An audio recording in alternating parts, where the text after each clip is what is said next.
క్రీస్తునందు ప్రియమైన సోదరి సహోదరులకు యేసుక్రీస్తు నామములో శుభములు. దేవుని యొక్క నూతనమైన కృప మీకు కలుగునుగాక. ఈరోజు దేవుడు మనకిచ్చిన మాట ద్వితీయోపదేశకాండము 15వ అధ్యాయము 9వ వచనం. విడుదల సంవత్సరమైన 7వ సంవత్సరము సమీపమైనదని చెడ్డ తలంపు నీ మనసులో పుట్టకయుండునట్లు జాగ్రత్త పడుము. బీదవాడైన నీ సహోదరుని ఎడ్ల కటాక్షము చూపక నీవు వానికి ఏమీ ఇయ్యకపోయిన ఎడ్ల వాడొకవేళ నిన్ను గూర్చి యెహోవాకు మొరపెట్టును, అది నీకు పాపమగును.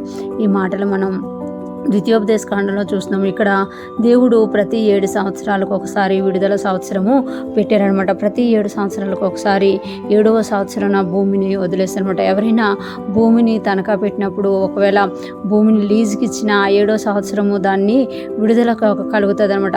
ఆ విడుదల సంవత్సరమైన 7వ సంవత్సరం సమీపమైనదని చెడ్డ తలంపు నీ మనస్సులో పుట్టుక. అంటే ఎవరైనా అక్కర కలిగి నీవు ఆశీర్వదింపబడి నీ దగ్గర ధనం ఉందని వాళ్ళ అక్కర కలిగి ఒకవేళ నీ దగ్గర వాళ్ళ యొక్క భూమిని పెట్టుకున్నారనుకోండి, 7వ సంవత్సరం అది వాళ్ళు డబ్బులు ఇవ్వకుండానే విడుదలైపోతుంది అనమాట.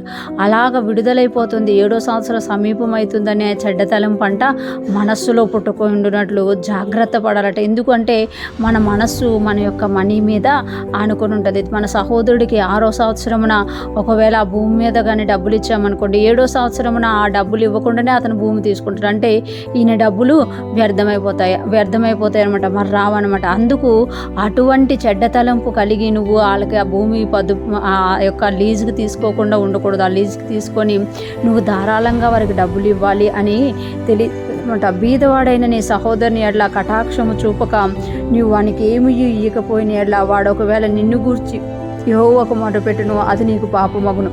బీదవాడైన నీ సహోదరుని ఎడ్ల కటాక్షము చూపక. అంటే 6వ సంవత్సరం ఒకవేళ ఆ భూమిని లీజుకి తీసుకుంటే 7వ సంవత్సరం అది ఊరికినే విడుదల పొందుకుంటుంది. కాబట్టి నేను ఇవ్వను అని నువ్వు కటాక్షము చూపకుండా నువ్వు ఉన్న ఎడ్ల అతడు ఎవరికి మొరపెట్టుకుంటాడు, మళ్ళీ దేవుడికే మొరపెట్టుకుంటే ఆ విషయంలో నీకు అది పాపం అయిపోతుంది అని ఇక్కడ ద్వితీయోపదేశకాండంలో మోషే ద్వారా దేవుడు తెలియచేస్తున్నారు. అంటే విడుదల సంవత్సరంలో ప్రతిదీ విడుదల పొందుకుంటుంది అనమాట.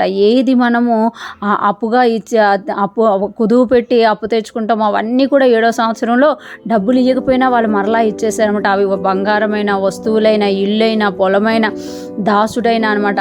అలాంటి వాటి విషయంలోన దేవుడు కటాక్షం ఉంచు. నువ్వు నీ మనసుని చెడ్డదిగా చేసుకోకు, కఠినం చేసుకోకు. మనీ మీద కాకుండా దేవుడు నీకు ఇచ్చిన ఆజ్ఞల మీద నువ్వు మనస్సు పెట్టు అని ఇక్కడ దేవుడు తెలియచేస్తున్నమాట. అంటే ఎంత దేవుడు దయాళుడై ఉన్నాడో మనము కూడా అంత దయాళులమై ఇతరులకు సహాయం చేసేవారిగా మనం ఉండాలి అని దేవుడు ఇక్కడ కోరుకుంటున్నమాట. ఈరోజు ఫ్రెష్ మన్నా ఉంటున్న ప్రతి ఒక్కరం జ్ఞాపకం చేసుకోవాలి. దేవుడు ఇచ్చిన ఆజ్ఞ ప్రకారం ధనం విషయంలో మనం చెడ్డ తలంపు కలవారంగా కాకుండా సహోదరుల్ని కటాక్షించే వారంగా, వారు అక్కర కలిగి ఉన్నప్పుడు వారికి సహాయం చేసేవారిగా మనం ఉండాలి. వారు దేవుడికి మొరపెట్టడం వల్ల మనము వారికి సహాయం చేయకపోవడం వల్ల వారు దేవుడికి మొరపెడితే అది మన విషయంలో పాపం అవుతుంది అని దేవుడు హెచ్చరిస్తున్నాడు. ఇవన్నీ కూడా దేవుని యొక్క దయ అనే గుణంలోన కలిగి ఉంటామట. ఆత్మఫలంలో దయ కూడా అందుకే దేవుడు పెట్టినారు. మన సహోదరుల ఎడల మనం దయ కలిగిన వారంగా ఉండాలి. ఈరోజు ఫ్రెష్ మన్నా వింటున్న ప్రతి ఒక్కరం కూడా మన సహోదరి ఎడల, మన యొక్క బీదవారి ఎడల మనం దయ కలిగిన వారం ఉందుగాక. దేవుని యొక్క దయను మనము పొందుకుందుముగాక. ఆమేన్.